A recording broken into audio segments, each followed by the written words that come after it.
Why don't we go from left to right, starting with Jerry. And if each member of the panel could introduce themselves, tell us a little bit about your editorial beat, your media outlet, and then let us know how you think the biotech and biomed industries are covered in Los Angeles. I am Jerry Shaftel. I'm the medical producer for Fox 11 News. I think you're underrepresented in our coverage, that's for sure. And there are a few reasons for that. One, we're understaffed. We've lost half of our staff in the last few months. So just as the rest of the economy has suffered, so has the news business. Most of the stories that I do are very patient-centric. I do hear from publicists like Eric all the time, and Eric is one of my favorite. But the stories that really compel me are usually a patient who calls the station and says, I have a problem, and no doctor can solve it, or you have to know this miracle that I've received. And then I'll usually follow the treatment or the doctor, backwards from the patient. So I start with the patient. If I have a compelling patient, I'll go and just follow whatever is working or not working for that patient. So generally for television stories, the question I always want to know is what are the pictures? The question that I have to answer from my employer is what is the promo? Why will people tune in to see this? And you have to understand our audience is the American Idol audience. So what's going to interest a 13-year-old boy, a 34-year-old mom, so it's just this broad, we have to give them a reason to watch. So as important as what you guys do is, if I can't figure out how to make people want to watch it, it's very difficult to do for TV. Great, thank you, Jerry. And thanks for representing the American Idol audience on the panel. Frank? Thank you very much, Eric. Frank Motek from KNX 1070 News Radio, the host of the KNX Business Hour, #1 for your business and consumer news here in Southern California. Now the weather mostly clear tonight, most be down around 50. We're looking at 70 right now here in downtown Los Angeles. Just want to express my tremendous respect and admiration for what you do here. I first would like to hire the attorney over here, the PR person over here, and the builder at this table. Really appreciate the great introductions here tonight to this organization, and Ahmed, thank you very much, and Eric, thank you very much. I started in the business when I was in high school. I was actually the president of the Future Doctors at that time and worked in an emergency room for 3 years. I was very much into science and studied at a laboratory in Miami for Cordis. I separated blood clots and all that, and was involved in some early research in immunology for various companies. So I have a science background. I've always been very interested in science and medicine. I later went on to do all of the space shuttle launches for the CBS radio network for 6 years, and of course that was a very heavily science-oriented assignment. Then went on to the CBS station in Miami, where I worked there for many years and covered many science and medical issues. Filled in for Paul Kangas for many years on the Nightly Business Report.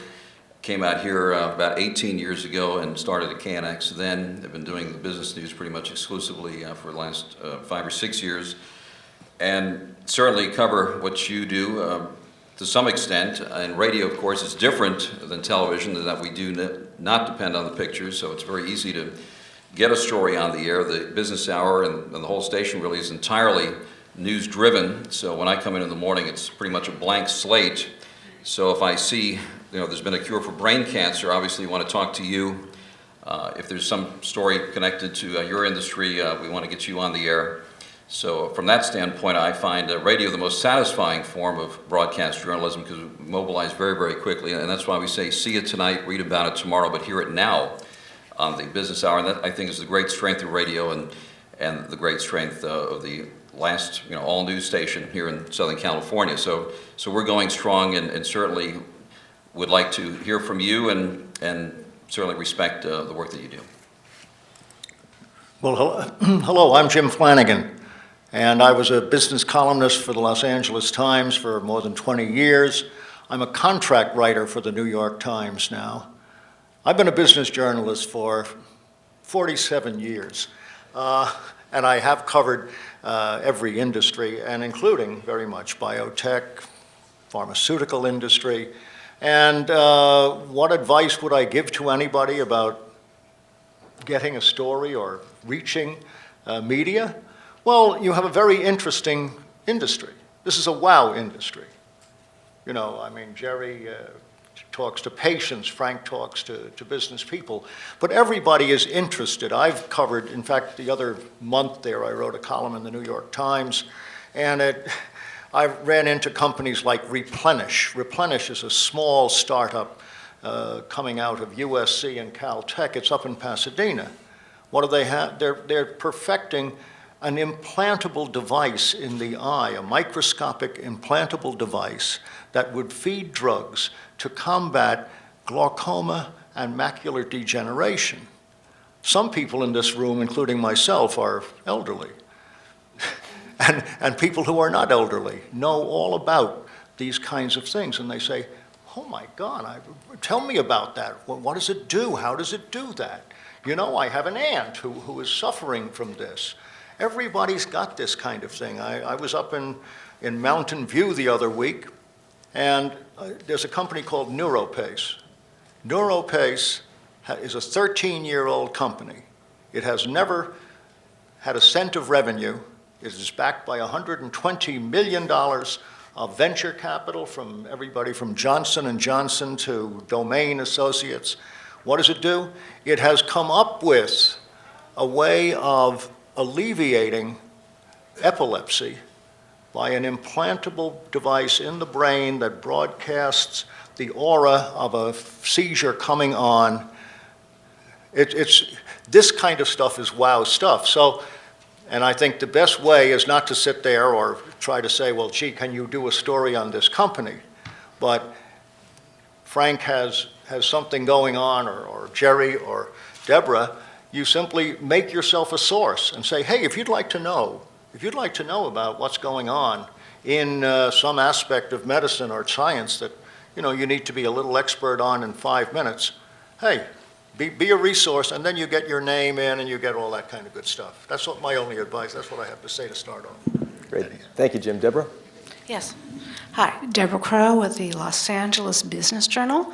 And whereas one of Jerry's first questions might be, where are the pictures? My question is more likely going to be, even though the pictures are important, is, what are the numbers? We're very much interested in the business aspects of what you do and the personalities behind them. To the extent that we get into the wow factor, the science, the medicine part, which I personally find very interesting, for our audience, we're interested in the business of what you do.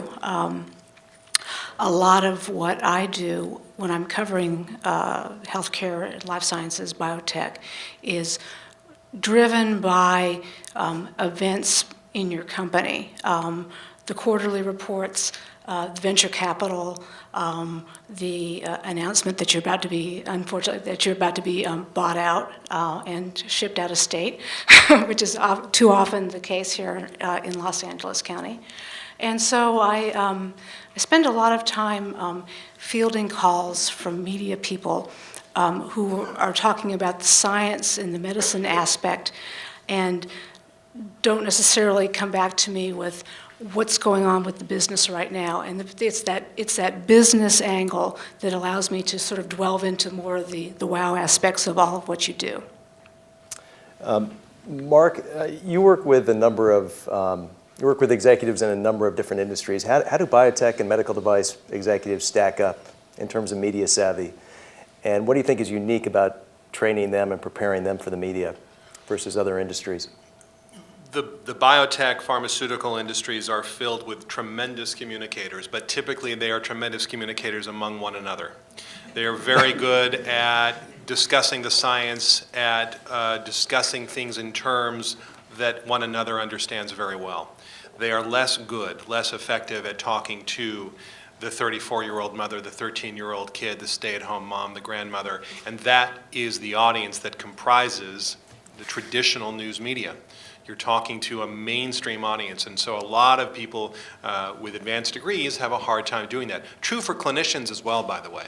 Those who work with patients sometimes speak way over the heads of the general audiences when they get on camera or when they talk in the mainstream press because they slip into this medical conference mode or peer-to-peer mode.